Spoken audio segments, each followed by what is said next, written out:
திவாகரை எப்படி தூக்கி வெளியில போட்டாங்க, ஓட்டுக்களும் விழுந்துச்சா, அது மட்டும் இல்லாம ஒரு நிறைய வாய்ப்பும் பாத்தீங்கன்னா அவருக்கு உள்ள கிடைச்சுச்சு. தன்னை மாத்திக்கிறதுக்கான பொம்பள சோக்குல ஆரம்பிச்சு எல்லாம் பண்ணி கடைசியில கேவலப்பட்டு, கருமாயப்பட்டு வெளியே போயிருக்காரு.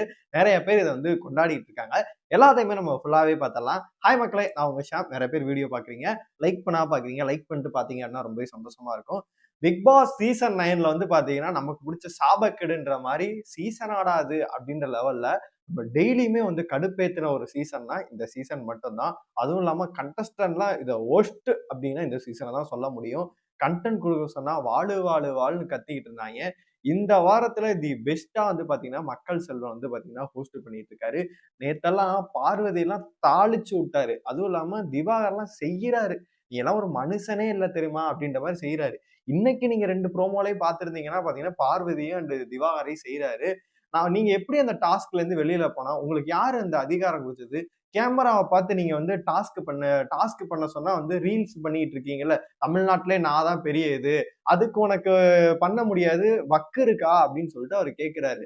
டாஸ்க் பண்ண உனக்கு வக்கு கிடையாது, நீ எல்லாம் என்ன மனுஷன் அப்படின்ற மாதிரி கேட்கிறாரு. போகும்போதாச்சும் ஏதாச்சும் ஆல்மோஸ்ட் அவருக்கு தெரிஞ்சிருக்கு இவர் தான் இந்த வாரம் எவிக்ட் ஆக போறாருன்னு சொல்லிட்டு.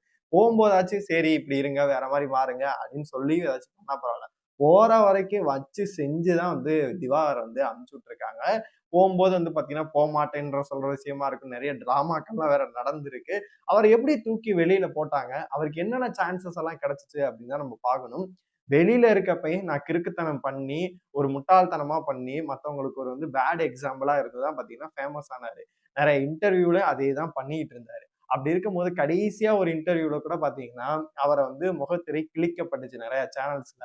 அப்படி இருக்கும் போதும் கூட தன்னை மாத்திக்கிட்டு இல்லப்பா நான் இதுக்காக தான் பண்ணேன், அதுக்காக நான் மாத்திக்கிறேன்னு சொல்லிட்டு திருந்தி இருந்திருக்கலாம். மிகப்பெரிய ஒரு பிளாட்ஃபார்ம். அதாவது அந்த சான்ஸ் எல்லாம் வந்து பாத்தீங்கன்னா ஒரு கோல்டன் ஆப்பர்ச்சுனிட்டி மாதிரி தன்னோட திறமையை வெளிப்படுத்துறதுக்கான ஒரு ஸ்டேஜ் அப்படின்னே சொல்லலாம் பிக் பாஸ். அதுல கொண்டு இவருக்கெல்லாம் வாய்ப்பு கொடுத்தாங்க. அப்படி இருக்கும்போது அப்பயாச்சும் தன்னை மாத்தி இருந்திருக்கலாம். ஒரு மிகப்பெரிய ஒரு ஆளா ப்ரூவ் பண்ணித்தான் ஒரு வெள்ளந்தியா வந்து பாத்தீங்கன்னா இது பண்ணீங்க. ஸ்டார்டிங் ஸ்டேஜ்ல வீட்டுல இருக்க எல்லாரும் அடிக்க ஆரம்பிச்சாம ஒரு சில நபர்கள்லாம் சப்போர்ட் பண்ணாங்க.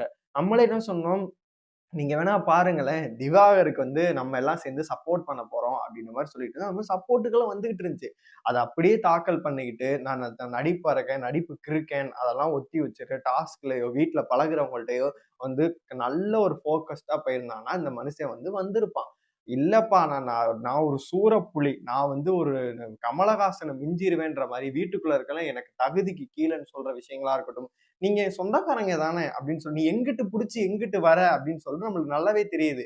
பேசுற விஷயங்கள் பூரா இது. அது மட்டும் இல்லாம பாத்தீங்கன்னா, பெண்கள் விதட்ட நடந்துக்கிறது, திவ்யாட்ட போய் நடந்துக்கிற விதம் எல்லாம் ஒரு ஆசைதான். இதெல்லாம் என்ன கேவலமா இருந்துச்சு. அதனால பிக் பாஸ் டீமும் வந்து எவ்வளவோ பார்த்தாங்க. வந்து இவன சிகரெட் கன்டென்ட் குடுக்க இந்த மாதிரி பண்ணிட்டு இருக்கான், சல்லித்தனமால பண்ணிட்டு இருக்கான் அப்படின்னு சொல்லிட்டு, முதல் ஆளாக இவனை வந்து வெளியில போட்டாதான் வந்து உருப்படும் அப்படின்ற மாதிரி நிறைய பேர் கொண்டாடிட்டு இருக்காங்க. இப்ப நம்ம கமெண்ட்ஸ்லயே பாருங்க வந்து திவாகர் வெளியில அனுப்பிச்சா ரொம்ப மகிழ்ச்சி அப்படின்னு சொல்லிட்டு தான் எல்லாருமே கமெண்ட் பண்ணிட்டு இருப்போம். யாருமே வந்து ஒரு சில தற்குறிகள் தான் அவருக்கு வந்து சப்போர்ட் பண்ணிட்டு இருக்கோம். அப்படி பார்க்கும்போது ஓட்டிங் அடிப்படையிலேயே வந்து நிறைய பேர் என்னப்பா ஓட்டு எல்லாம் போடுறாங்க, இவர் எப்படிப்பா நீங்க வெளியில அனுப்பிச்சு கேட்கிறேன். போய் அன்அஃபிஷியல் ஓட்ட பாருங்க.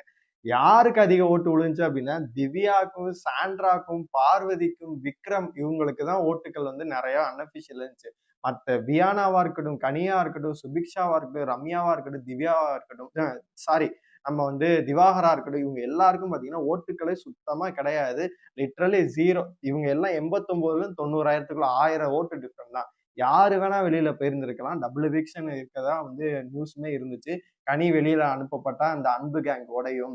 சமையல் இவங்க வேற மாதிரி வந்து பண்ணுவாங்க அப்படின்ற மாதிரி ஒரு விஷயங்களும் போச்சு. ஆனா இந்த நேரத்துல தான் வந்து பாத்தீங்கன்னா சரிப்பா வேண்டாம் அப்படின்னு சொல்லிட்டு உடைச்சிட்டாங்க. இது கனிய கூட வச்சிருக்கலாம், திவாகரை நம்ம அனுப்புறோம் அப்படின்னு சொல்லிட்டு சம்பவம் பண்ணியிருக்காங்க. திவாகர் வெளியில போனதை பார்க்கும்போது உங்களுக்கு என்ன தோணுது? உங்களோட கருத்துக்கள் எல்லாத்தையுமே கமெண்ட் பாக்ஸ்ல சொல்லுங்க.